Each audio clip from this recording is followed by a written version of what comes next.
ಸ್ವಲ್ಪ ಹಿಂಗೆ ಬನ್ನಿ, ಒಂಚೂರು ಹಿಂಗೆ.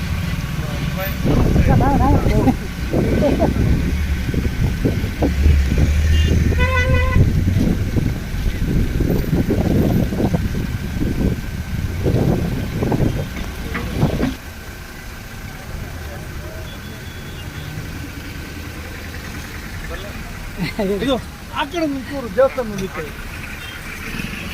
ಆ ಕಡೆ ನಿಂತಿದೆ ಸರ್. ಚೂರು ಮುಟ್ಟ ಆ ಕಡೆ. ಅದು ಫೇಸ್ ಆ ಕಡೆ ಇದೆ. ಬೇಕು.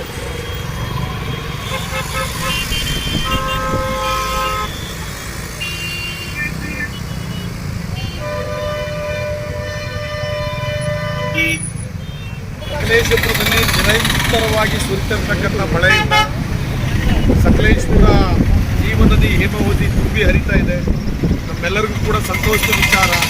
ಆದರೆ ಅದರ ಜೊತೆಯಲ್ಲಿ ಈ ಭಾಗದಲ್ಲಿ ಹಲವಾರು ಮನೆಗಳು, ಹಲವಾರು ರಸ್ತೆಗಳು, ಹಲವಾರು ಸೇತುವೆಗಳು ಹಾಗೂ ಈ ಭಾಗದ ಮುಖ್ಯ ಬೆಳೆಯಾದಂಥ ಕಾಫಿ ಬೆಳೆ ಸಮೇತ ನೆಲಕಚ್ಚಿದೆ.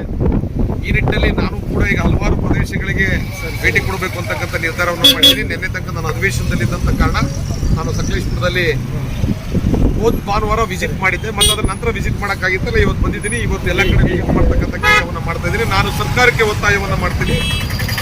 ಈ ಭಾಗದಲ್ಲಿ ಇರ್ತಕ್ಕಂಥ ಏನು ಮನೆಗಳು ರೈತರಿಗೆ ಹಾನಿಯಾಗಿದೆ, ರಸ್ತೆಗಳಿಗೆ ಹಾನಿಯಾಗಿದೆ, ಎಲ್ಲವೂ ಕೂಡ ವಿಶೇಷವಾದ ಒಂದು ಪ್ಯಾಕೇಜ್ನ ಈ ಭಾಗಕ್ಕೆ ಘೋಷಣೆ ಮಾಡಿ ಸಂಕಷ್ಟದಲ್ಲಿರ್ತಕ್ಕಂಥ ಈ ಕ್ಷೇತ್ರದ ಜನತೆಯ ಕಷ್ಟಕ್ಕೆ ಸರ್ಕಾರ ಧಾವಿಸಬೇಕು ಅಂತೇಳಿ ಸರ್ಕಾರಕ್ಕೆ ಮನವಿನ ಮಾಡಿದ್ದೀನಿ. ನಿನ್ನೆ ಡಿ ಕೆ ಶಿವಕುಮಾರ್ ಅವರ ನಡೆದಂಥ ಸಭೆಯಲ್ಲಿ ಕಾವೇರಿ ನದಿಗೆ ಸಂಬಂಧಪಟ್ಟಂಥ ಸಭೆಯಲ್ಲಿ ನೆನೆನೂ ಕೂಡ ಸರ್ಕಾರಕ್ಕೆ ಒತ್ತಾಯವನ್ನು ಮಾಡಿದ್ದೀನಿ. ಈಗಲೂ ಕೂಡ ಒತ್ತಾಯವನ್ನು ಮಾಡ್ತೀನಿ.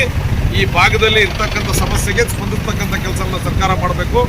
ಆದಷ್ಟು ಬೇಗ ಮನೆಗಳು ಯಾರು ಬಿದ್ದೋಗಿದೆ ಆ ಮನೆಗಳಿಗೆ ಕೊಡಬೇಕಾದಂಥ ಏನು ಹಣವನ್ನು ಇಮ್ಮಿಡಿಯೇಟ್ ರಿಲೀಸ್ ಮಾಡಬೇಕು, ಬಡವರ ಕಷ್ಟಕ್ಕೆ ಧಾವಿಸಬೇಕು ಅಂತೇಳಿ ಈ ಸಂದರ್ಭದಲ್ಲಿ ಒತ್ತಾಯವನ್ನು ಮಾಡ್ತೀನಿ.